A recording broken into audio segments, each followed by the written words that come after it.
ఏం కావాలి? నేను శ్రీకర్ ప్రాజెక్ట్ వర్క్ గురించి మాట్లాడుకుంటున్నాము.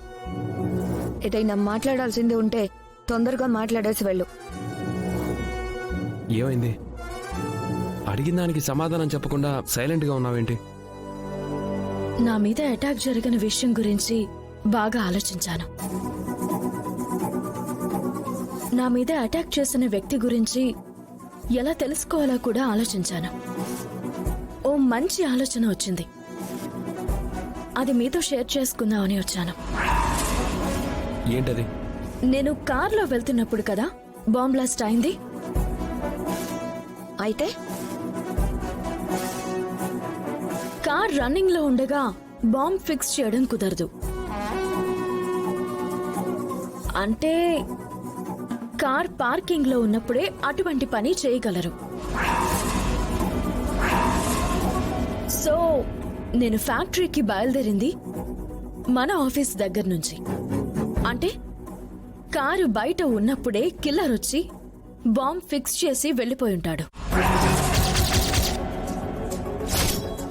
నా గెస్సింగ్ కరెక్టే కదా శ్రీకర్ గారు? అవును. అయితే బయటున్న సీసీ కెమెరాలో వాడు రికార్డ్ అయి ఉంటాడు.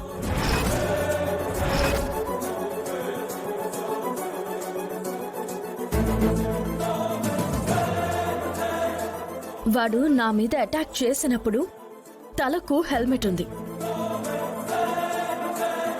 బయట బాంబ్ పెట్టినప్పుడు కూడా హెల్మెట్ పెట్టుకుని ఉండొచ్చు. ఆ విధంగా తన మొహం కనిపించకపోయినా తను వేసుకొచ్చిన బైక్ నెంబర్ అయినా దొరుకుతుంది. దాని త్రూ అయినా వాడి గురించి తెలుసుకోవచ్చు. అందుకే వెంటనే సీసీటీవీ ఫుటేజ్ ని చెక్ చేస్తాను. వాడి వెనుకున్నవారు, దీనంతటికీ సూత్రధారి ఎవరో మొత్తం తెలిసిపోతుంది. దేవుడి దైవలో, మీ అమ్మవారి దైవల్లో ప్రాణాలతో బతికి బయటపడ్డావు. ఇంక ప్రశాంతంగా ఉండకుండా ఎందుకు జరిగిపోయిన విషయం గురించి ఆలోచించి బుర్ర పాడు చేసుకుంటావు? ఇక దాని గురించి వదిలేయ్. ఏంటి మేడం అంత సింపుల్ గా మాట్లాడుతున్నారు? ఒక్కసారి గండం తప్పిపోయిందని అలా ఎలా వదిలేస్తాను? నా శత్రువెవరో తెలుసుకుని వాడికి సరైన బుద్ధి చెప్పకపోతే మరోసారి నా మీద అటాక్ చేయొచ్చు కదా.